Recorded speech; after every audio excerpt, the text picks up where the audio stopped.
the 7 Anunnaki gates of Aralu. At the gate of Aralu, Ishtar assumes a menacing aspect and threatens to break down the door and shatter its bolts and bars if she is not admitted straight away. The keeper of the gate endeavours to soothe the irate deity and goes on to announce her presence to Ereshkigal, Allatu, the mistress of Hades. From his words, it would appear that Ishtar has journeyed there in search of the waters of life, with which to restore her husband, Tammuz, back to life. Allatu receives the news of her sister's advent with a long and bitter, angry speech, but nevertheless instructs the keeper to admit her, which he proceeds to do so. Ishtar, on entering the somber domains, is obliged to pass through 7 gates, at each of which she is relieved of some article of dress or adornment, evidently in accordance with the ancient custom of Aralu.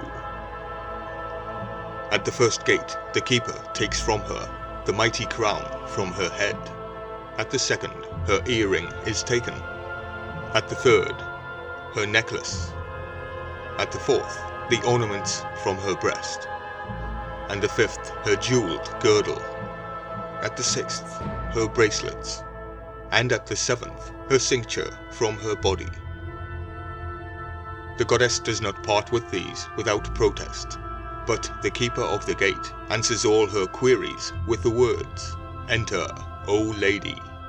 It is the command of Allatu. The divine wayfarer appears before the goddess of the underworld, who shows her little courtesy, bidding the plague demon, Namtar, smite her from head to foot with disease, in her eyes, side, feet, heart, and head.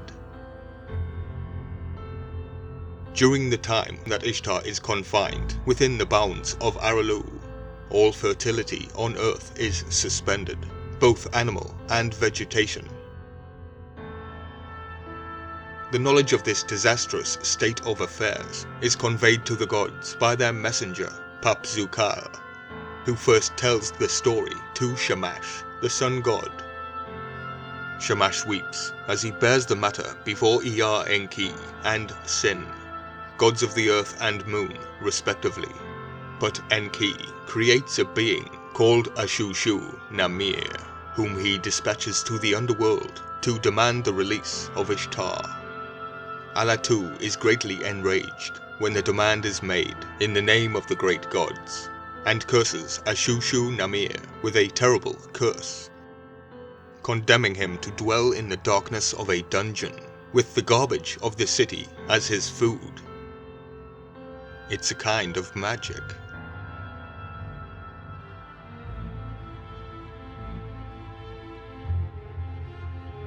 Nevertheless, she cannot resist the power of the conjuration, where she bids Namtar, the plague demon, to release the Anunnaki, or earth spirits, and place them on a golden throne, and pour the waters of life over Ishtar.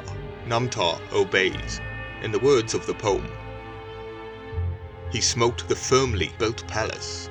He shattered the threshold which bore up the stones of light. He bade the spirits of earth to come forth. On a throne of gold did he seat them. Over Ishtar he poured the waters of life and brought her along.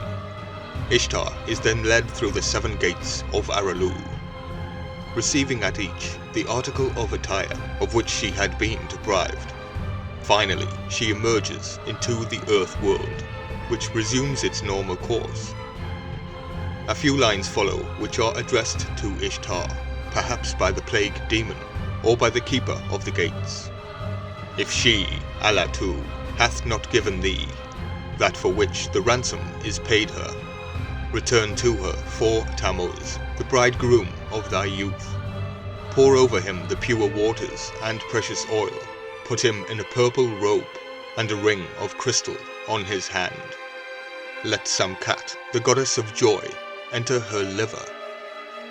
Could that be a reference to alcohol and spirits and intoxication, where one is under the influence? of spirits. In fact, it is actually an ancient form of divination. That is why they are called spirits.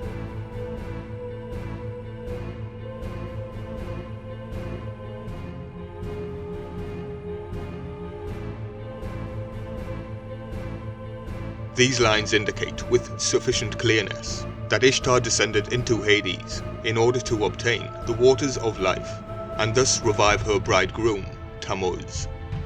The poem does not relate whether or not the errand was successful, but we are left to conjecture that it was. There still remain a few lines of the poem. They are, however, not continuing the narrative, but forming a sort of epilogue, addressed, it may be, to the hearers of the tale.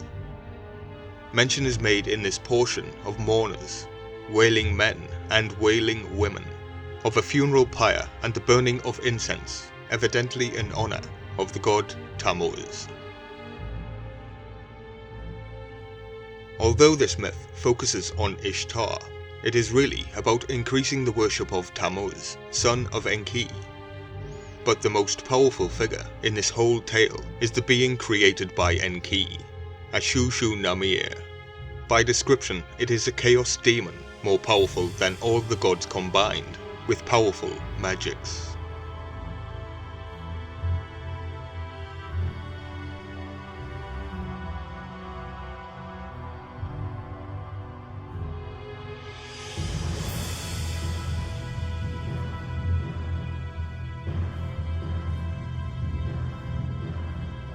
I'm not sure if you noticed, the seven are the main aspect of this journey to the underworld. The tale implies that the seven are gatekeepers, with the power to strip an earth god of her possessions.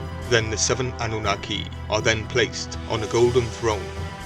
The seven gates, seven mountains, seven rocks, mounds and hills. Enoch, seventh from Adam, the first Abkalu, aligns with Adam, Adapa, Owans, and the seventh aligns with Enoch. In 1 Enoch chapter 18, the seven fallen angels in the abyss are called mountains.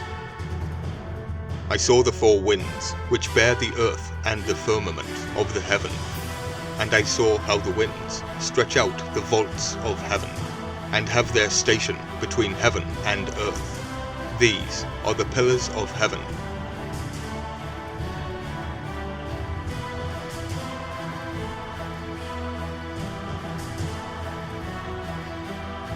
Athenensius Kircher depicted mounds with two pillars within them.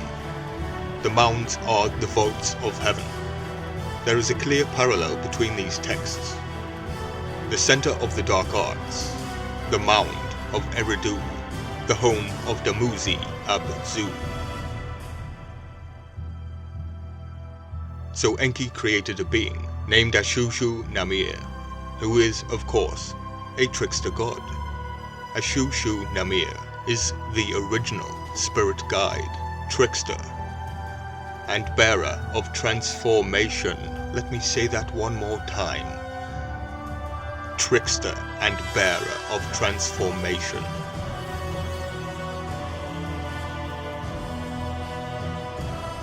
Both the ancient Sumerian word and the ancient Babylonian word for physician are Azu and Azu, respectively, meaning one who knows water. That would also align with Apollo in the Greek myth. Well, if Enki is the waters, it is safe to say that they are one in the same. They all fall from Abzu. It is also related to the spiral, swirling in lovely circles. Their ancient word for water is also Azu. So this is similar to the Shutu demon, bringer of the rain and storm, meaning the divine storm bird. The winds of the vault of heaven, the abyss. It is worth noting that thrice great Hermes, Tahut, is the god of the four winds. 3 plus 4 equals 7. 7 in 1. Something very interesting dawned on me the other day. The oldest mention of the word divine is in the descriptive meaning of the name Zu, and Zu, Pazuzu, the divine storm bird, which is also thrice great, the 1-3 pattern. The root of the word divine is literally godly, from the Latin Deus, Dyaus, closely related to Greek Zeus. It is div in Persian and deva in Sanskrit. The shield of the Trinity, Deus Pater, Deus Philos, Deus Spiritus Sanctus, meaning that the oldest record of the word divine is attached to the bird man. Zu, the Persian div, means demon, and Deus is also Dio, and the plural is dis. This Belos, whom men call dis, would be a multiplied god. Of course, everything is connected. I did say that Pa from Pazuzu can mean thrice, but it actually means once, twice, thrice, etc. This fits perfectly with my theory.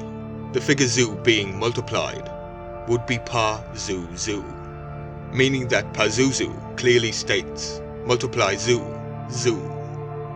And that is exactly what I see happening. The divine becoming divinities. Pa Zu Zu.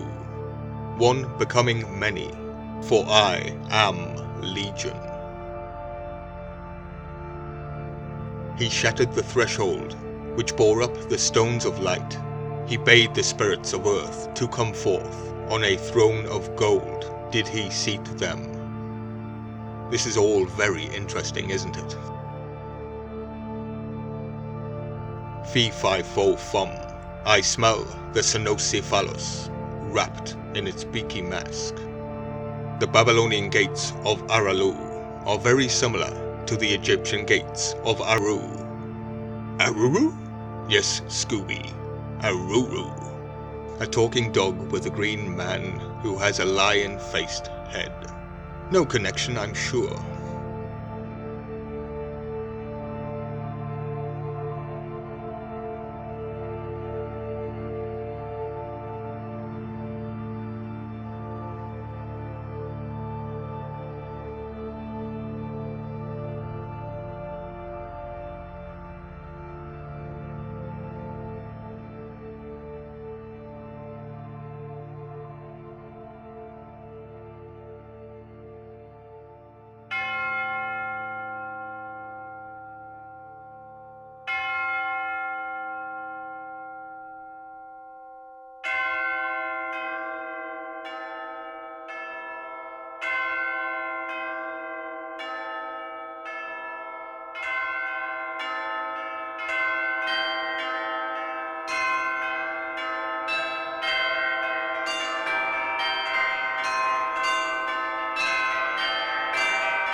Please hit that notification bell to ensure that you are notified of each upload. Share, like, comment and subscribe to support the channel for more ancient mystery.